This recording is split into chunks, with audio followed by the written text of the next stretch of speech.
Hello! Hi! Happy Menopause! So sometimes it's menstrual May, but we decided to do Menopause.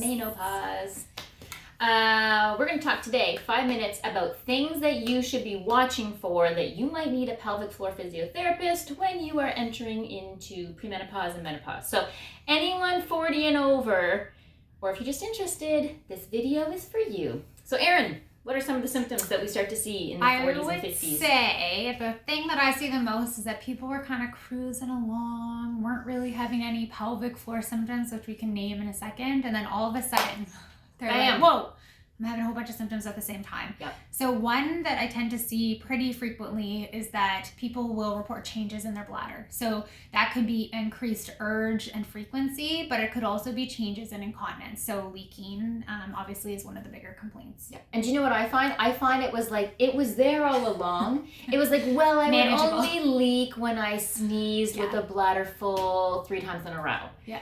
And it was like, yeah, okay. So that would have been the first sign that you should have come in. And sometimes these things will start postpartum. And then it's like, well, now it's happening way more often. And it's annoying them enough to then come see us. It is easier to fix.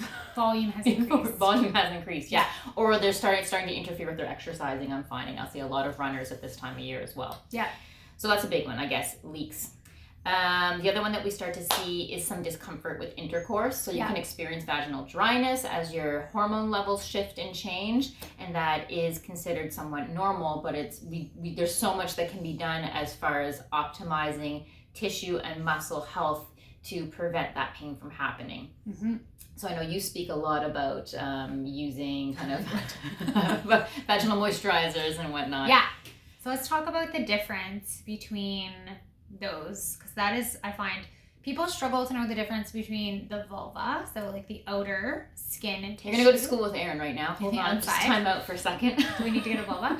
And then the vagina, which is the tube that the vulva opens up into. People, again, I think probably because of lack of instruction when we're growing up, a lot of people don't know that those are two different things. Your vulvar skin on the outside is very sensitive skin, and it obviously can get irritated and dry very easily, and then as we age, it's even more prone to irritation and dryness. It's really important that we moisturize that skin and take care of that skin just like we would our face.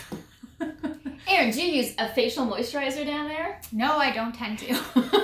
What should they use? So I think if you talk to, and again, you should talk to your doctor, talk to your gynecologist if you have one.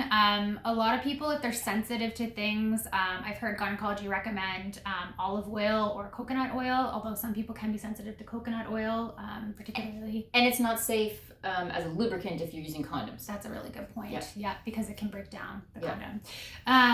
But you can also get like a type of moisturizers that you know you won't react to, like CeraVe, Cetaphil, things that you're going to be using on the outside. But if you do tend to be sensitive, starting with something that is oil-based can sometimes be not as irritating. Yeah. And otherwise dye-free, fragrance-free. Yeah.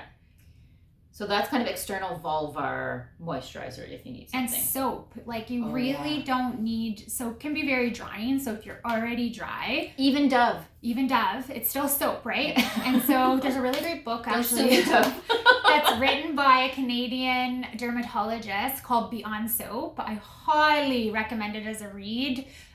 Even if you have like children, like just skin in general, it's amazing. If you've got skin in general, read the book.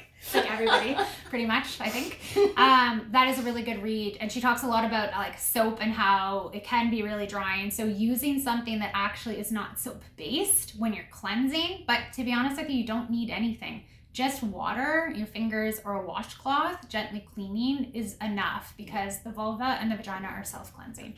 And you don't need to get up inside the vaginal tube cleaning. No. If I have patients that are like, I refuse, I have to use something, I will tell them to go get a non-sudsing cleanser. So something very gentle that you'd use on your face that doesn't make bubbles is probably what we would recommend if you won't listen to our first recommendation, which is nothing at all. We've got 20 seconds left, so I think what we'll do is we'll cover vaginal moisturizers and lubricant in the next one. But incontinence, vaginal heaviness, like signs of I just thought of prolapse, something. and we'll do a whole talk on prolapse, and pain with intercourse are 3 major things that you should be looking for in regards to healthy aging and what pelvic floor physiotherapy can help you manage. You got another thought? No, just very quickly, also silicone-based lubricant use a moisturizer as well, instead of using like an oil-based, especially if you're concerned about what Katie just mentioned. As long as the silicone-based lubricant doesn't have an oil in it too, you can use that as an outer moisturizer as well. Yep. We'll link to our products in one of our upcoming videos. Stay tuned. Bye. Oh my gosh, I can't shut it off.